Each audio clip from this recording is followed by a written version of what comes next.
दोस्तों हाल ही में मैंने सिनर्स नाम की मूवी देखी है जिसे रायन कुगलर डायरेक्ट करे हैं और ये फिल्म इस साल की वन ऑफ द बेस्ट फिल्मों में से एक रहने वाली है and not just in horror genre but overall में बोल रहा हूँ। IMDb पे इस फिल्म को मिले हैं N impressive 8.2 stars out of 10 और रॉटेन टोमेटोज पे it's whopping 98% fresh with an audience score of 97%। अब ध्यान रहे कि क्योंकि फिल्म नई है तो ये रेटिंग्स फ्लक्चुएट हो सकती है और फिल्म नई होने के कारण फोटो सिर्फ ट्रेलर से ली जाएगी। तो आज की वीडियो में हम फिल्म की कहानी को जानते हुए इसके एंडिंग और कल्चरल रेफरेंसेस पे थोड़ी बातें करेंगे। So now with that said, let's roll the intro.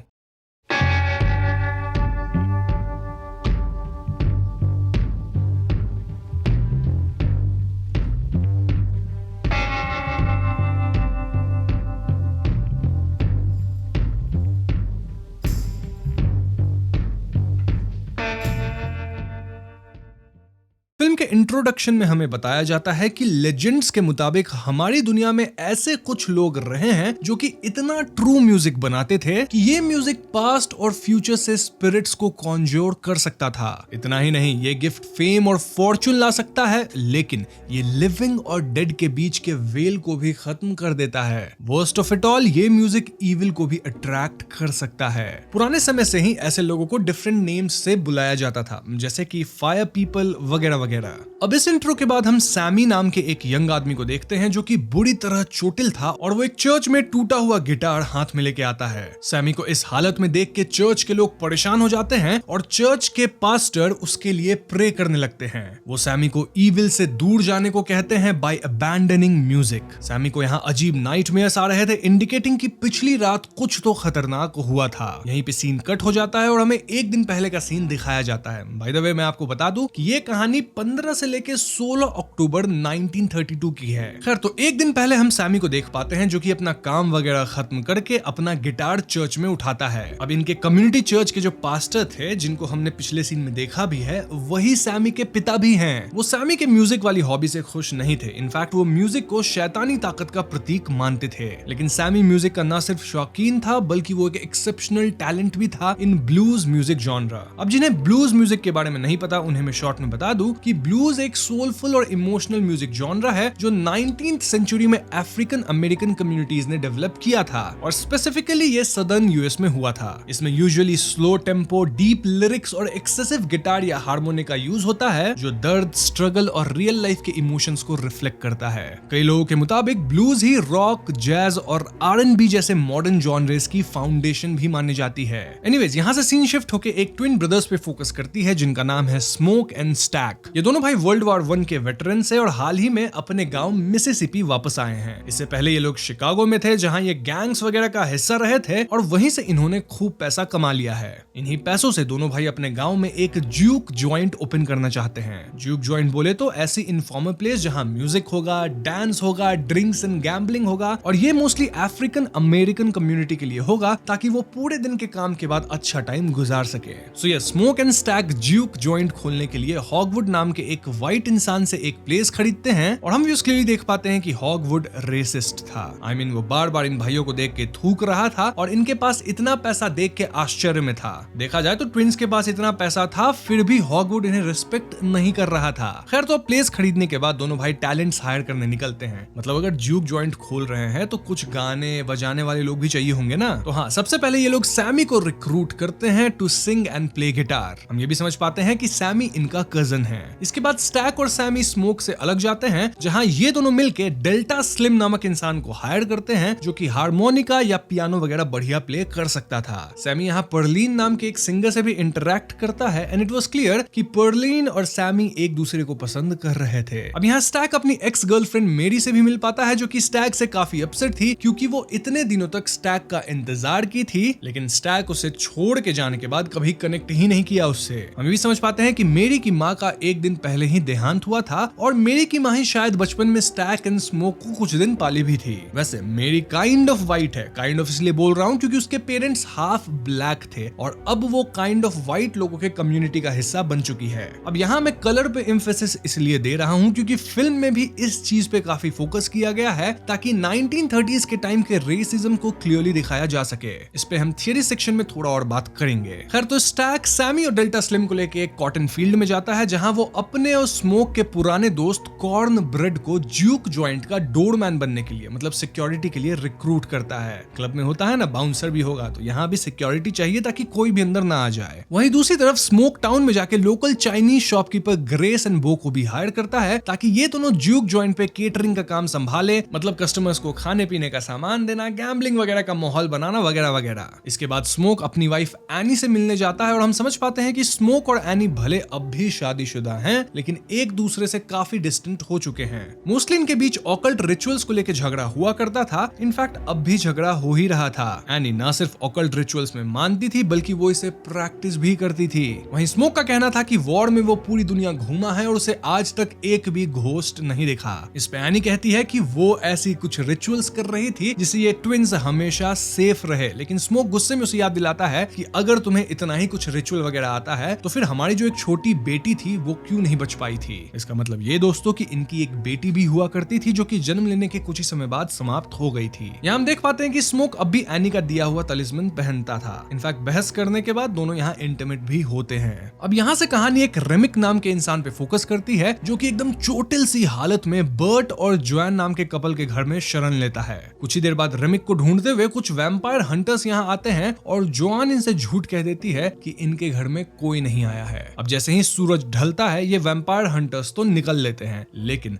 रेमिक जो कि एक आयरिश इमिग्रेंट वैम्पायर था वो बर्ट का खून पी के उसे भी वैम्पायर बना दिया था। जी हाँ दोस्तों, ये देख जोआन चिल्लाती है और सीन कट होता है डिपिक्टिंग कि जोआन पे भी ये लोग हमला करेंगे एंड इन टर्न जोआन भी अब एक वैम्पायर बन गई होगी। Coming back to Stack and Smoke, well इनकी हाइडिंग एकदम मस्त वर्क करी थी क्योंकि फाइनली इनका juke joint was functional and आज इनका ओपनिंग नाइट था। हम देख पाते हैं कि भले स्टैक एंड स्मोक ट्विंस है लेकिन इनकी पर्सनालिटी बिल्कुल अलग थी। लाइक स्मोक बहुत ही ज्यादा सीरियस था, बिजनेस माइंडेड था, वहीं स्टैक थोड़ा दिल से चलने वाला मजेदार इंसान था। ज्यूक जॉइंट पे भी स्मोक वाज वेरी स्ट्रिक्ट की एंट्री की जो फीस है वो सबको देनी है एंड इसमें हम एक्सेप्शन नहीं रख सकते, ना ही इसे हम कम कर सकते हैं। लेकिन स्टैक एंड एनी स्मोक को समझाते हैं कि उनके कम्युनिटी के जो लोग हैं वो दिन भर काम करके आते हैं और यहाँ एंजॉय करने आ रहे हैं, तो अगर उनके पास थोड़े कम पैसे भी हैं तो उन्हें एंट्री दे दिया जाए। खैर यहाँ ज्यूक जॉइंट में ओनर स्टैक और स्मोक के अलावा सैमी एंड डेल्टा स्लिम थे जो कि परफॉर्म कर रहे थे। देन एनी, मेरी एंड पर्लाइन भी आई हुई थी। वहीं ग्रेस और बो भी फूड, ड्रिंक्स एंड गैम्बलिंग वाला सीन देख रहे थे। और सिक्योरिटी पे कौन है? ऑफ कोर्स अपना कॉर्न ब्रेड। अब ये लोग तो यहाँ काम कर रहे थे लेकिन इनके अलावा बहुत सारे कस्टमर्स यहाँ पे आए थे जो कि नाच रहे थे, गा रहे थे, खा पी रहे थे, इन शॉर्ट एंजॉय कर रहे थे एंड ओवरऑल हम कह सकते हैं कि ये ज्यूक जॉइंट जो है वो पहले दिन ही ह्यूज सक्सेस हो चुका था। तो कुछ देर बाद सैमी यहाँ ब्लूज जॉनरा परफॉर्म करना शुरू करता है और उसकी सॉन्ग इतनी ट्रू थी कि हम यहाँ पास्ट और प्रेजेंट के स्पिरिट्स को भी देख पाते हैं। जी हाँ, ठीक वैसे ही जैसा हमें मूवी के इंट्रो में बताया गया था। अब ये परफॉर्मेंस इतनी तगड़ी थी कि इससे रेमिक भी अट्रैक्ट हो जाता है और अब तो रेमिक के साथ बर्ट और जोएन भी थे एज वैम्पायर्स। यानी इंट्रो में जो कहा गया था कि ऐसी म्यूजिक ईविल भी अट्रैक्ट करती है, दैट वाज 100% राइट। बस फिर क्या था, रेमिक यहाँ बर्ट और जोएन के साथ बार के बाहर आता है और वो अंदर आने की इजाजत मांगता है। रेमिक का कहना था कि वो बस सैमी के म्यूजिक से अट्रैक्ट हुआ है और अंदर आके पैसे खर्चेगा, एंजॉय करेगा, गाना गाएगा विद हिज फ्रेंड्स। लेकिन स्मोक और स्टैक उसे अंदर आने की अनुमति नहीं देते हैं। क्यों? Mostly because he was white और वो थोड़ा सस्पिशियस बिहेव भी कर रहा था। ऐसे में रेमिक इस पॉइंट से चला तो जाता है लेकिन वो थोड़ी ही दूर पे जाके बर्ट और जोएन के साथ गाना गा रहा था। अब इसके बाद कुछ चीजें होती हैं ज्यूक जॉइंट के अंदर, जैसे कि पर्लिन और सैमी इंटीमेट होते हैं। देन मेरी स्टैक के साथ थोड़ी बहस कर लेती है, फिर स्मोक और सैमी के बीच भी थोड़ी गहमा गहमी होती है वगैरह वगैरह। इन सब के बाद जब मेरी ज्यूक जॉइंट से बाहर अकेली जाती है तो उसे वहां रेमिक, बर्ट और जोएन दिखते हैं। ये लोग मेरी को गोल्ड कॉइंस दिखाते हैं, सेइंग कि जॉइंट में एंट्री पाने के लिए वो लोग ये दे सकते हैं। लेकिन बातों बातों में रेमिक का सलाइवा या लार होता है ना, वो टपकने लग गया था, इंडिकेटिंग कि वो मैरी का खून पीना चाहता है। मेरी भी भांप लेती है कि कुछ तो गड़बड़ है, लेकिन इससे पहले वो भाग पाती रेमिक मेरी पे हमला कर देता है। सो यस, अब मेरी भी वैम्पायर बन चुकी है और अगले सीन में वो कॉर्न ब्रेड से परमिशन लेकर बार के अंदर आती है, देन स्टैक को सेड्यूस करती है। अब जैसे ही स्टैक और मेरी इंटीमेट होते हैं, मेरी उसे काट लेती है जिससे स्टैक समाप्त हो जाता है। तभी स्मोक यहाँ आता है और वो ये सब देख मेरी को कई गोलियां मारता है, लेकिन मेरी तो हंसते हुए यहाँ से ऐसे भागती है मानो उस पे बुलेट्स का कोई असर ही ना हुआ हो। तो अब स्टैक को समाप्त देख के स्मोक बहुत इमोशनल था और वो बाकियों से कह के ज्यूक जॉइंट से सभी को बाहर भिजवा देता है। एनी तुरंत समझाती है कि ये मोस्टली वैम्पायरिज्म है, तभी तो मेरी को बुलेट से भी कुछ नहीं हुआ। स्मोक एनी की बात को मानना तो नहीं चाहता था, लेकिन जो उसने अपनी आंखों से देखा देखा था उसे वो झुठला भी नहीं सकता था। इसी सब के बीच अपना सिक्योरिटी वाला बंदा कॉर्न ब्रेड पी करने जाता है और रेमिक वहां उस पे हमला करके उसे भी वैम्पायर बना देता है।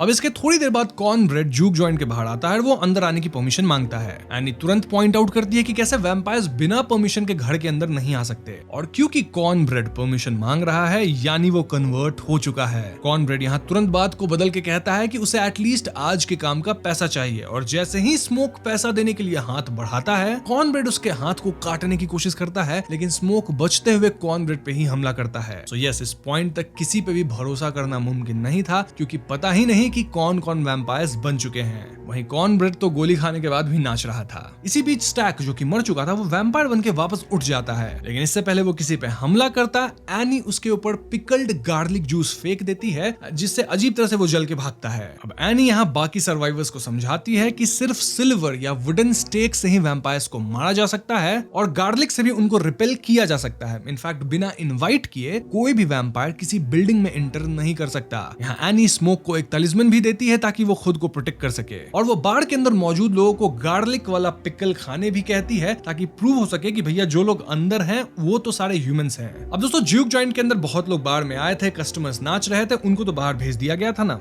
वेल, उन सब पे वैम्पायर्स हमला कर चुके थे और वो सभी वैम्पायर्स में तब्दील होकर नाच गा रहे थे विथ रेमिक। इनफैक्ट ग्रेस का हस्बैंड वो भी जब बाहर गाड़ी लाने गया तो उसका भी वैम्पायर्स खून पी के उसे वैम्पायर बना दिए। सो वी कैन से कि अब बस कुछ चंद लोग ही बचे थे जो कि ह्यूमन थे, और ये थे Smoke, Annie, Sammie, Delta Slim, Pearline, Grace. In fact जो भी ह्यूमंस बचे थे वो सब अभी ज्यूक जॉइंट के अंदर थे, जबकि जॉइंट के बाहर सारे वैम्पायर्स इनका इंतजार कर रहे थे। स्मोक एंड टीम का प्लान था कि ये लोग रात यहीं गुजारेंगे और सुबह होने से पहले ऐसे भी वैम्पायर्स को भागना होगा क्योंकि वो लोग मोस्टली सनलाइट में नहीं बच सकते। तभी रेमिक इनसे बात करने आता है और वो इन्हें कन्विंस करने लगता है कि कैसे इन लोगों को भी वैम्पायर्स बन जाना चाहिए। रेमिक क्लियरली कहता है कि vampirism is the right way for them, क्योंकि यहाँ किसी तरह का भेदभाव नहीं है, इन्हें इमॉर्टैलिटी मिलेगी, फ्रीडम मिलेगा और यहाँ किसी तरह का रेसिज्म भी नहीं है। रेमिक ये भी रिवील करता है कि जॉन बर्ट एक्चुअली में हॉगवुड के लोकल क्लैन के लोग थे और इनका प्लान था सुबह आके स्मोक एंड स्टैक को समाप्त करके इनसे पैसे छीन लेना।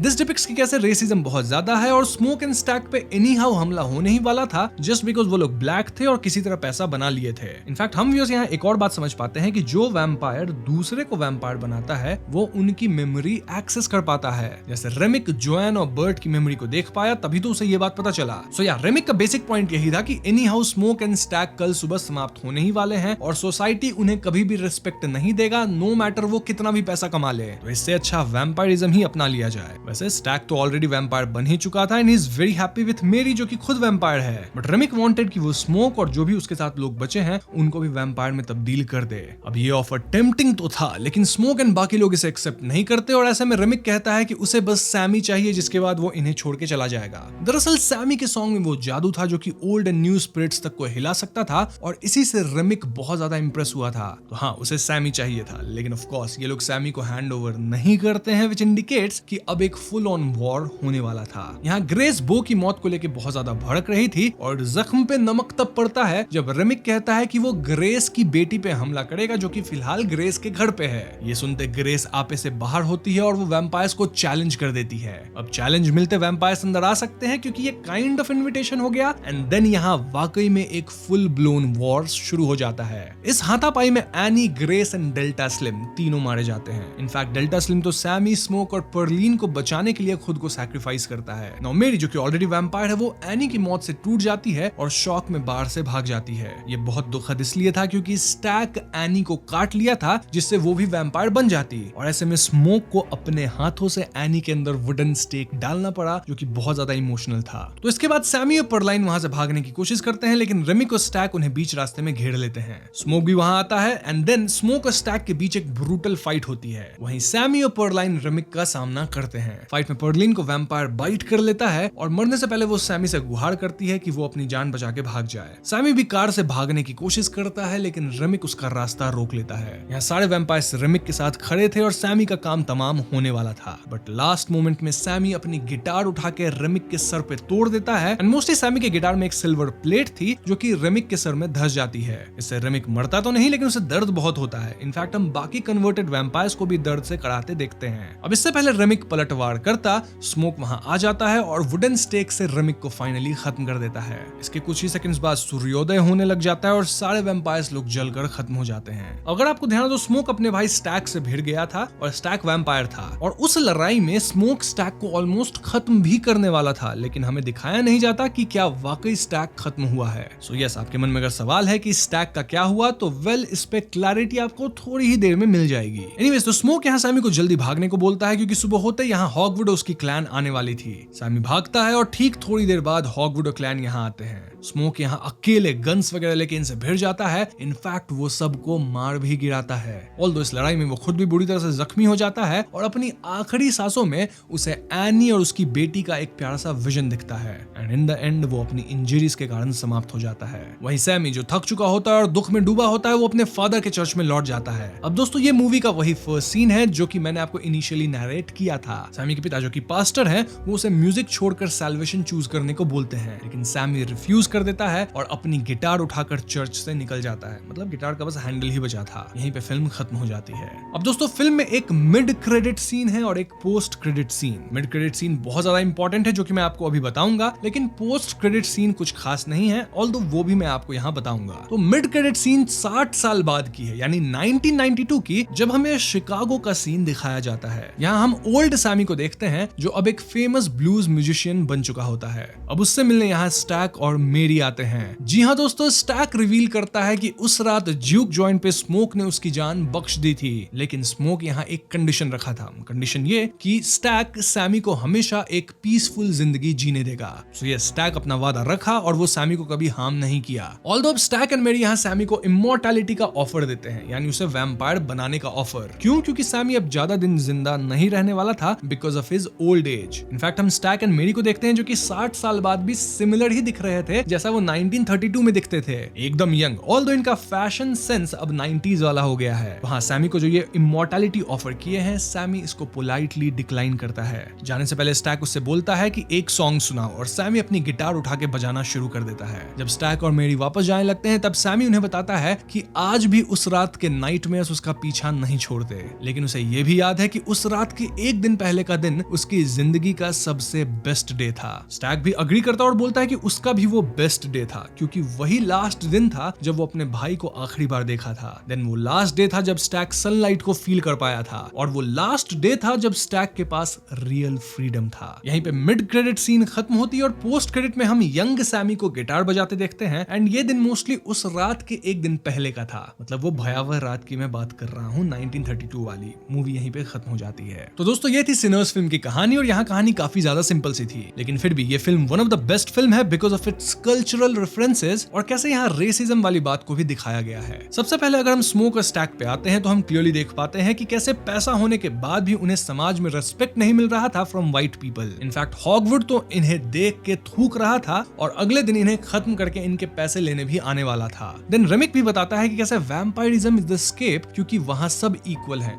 वहां किसी तरह का भेदभाव नहीं होगा। ऑल्दो देखा जाए तो वैम्पायर्स भी खुद में एक कम्युनिटी है जो कि ह्यूमंस के खिलाफ थे और कैसे इनका वायरस बढ़ते जा रहा था। तो वैम्पायरिज्म से ये लोग दो मैसेज दे रहे हैं, एस्केप करना मतलब इक्वालिटी भी, और कैसे ये लोग चढ़ रहे हैं दूसरे के ऊपर। वैसे इस पे हम और बात करेंगे। सिनर्स सिर्फ एक सुपरनैचुरल हॉरर फिल्म नहीं है बल्कि ये 1930s अमेरिका के डीप रूटेड रेसिज्म और कल्चरल स्ट्रगल को भी एक्सप्लोर करती है। फिल्म का बैकड्रॉप मिसिसिपी डेल्टा का है जहां एक तरफ अफ्रीकन अमेरिकन लोग अपने म्यूजिक और कल्चर के जरिए अपनी आइडेंटिटी को जिंदा रखने की कोशिश कर रहे हैं, तो दूसरी तरफ उन्हें व्हाइट सुप्रीमिस्ट ग्रुप्स और सोशल इनइक्वालिटी का सामना भी करना पड़ रहा है। ये फिल्म दिखाती है कि कैसे म्यूजिक स्पेशली ब्लूज एक तरह का स्पिरिचुअल वेपन था जो लोगों को उनकी सफरिंग और डिस्क्रिमिनेशन से टेम्पररी एस्केप देता था। तभी यहाँ इस म्यूजिक को ऐसा दिखाया गया है मानो ये ओल्ड एंड न्यू स्पिरिट्स को लाता है, रेफरेंसिंग की music ties them all against operation across the generations. Vampires जो इस फिल्म में विलेंस है उन्हें सिर्फ ब्लड सकिंग मॉन्स्टर्स नहीं दिखाया गया है बल्कि वो एक मेटाफर है for systematic operation, racism and exploitation.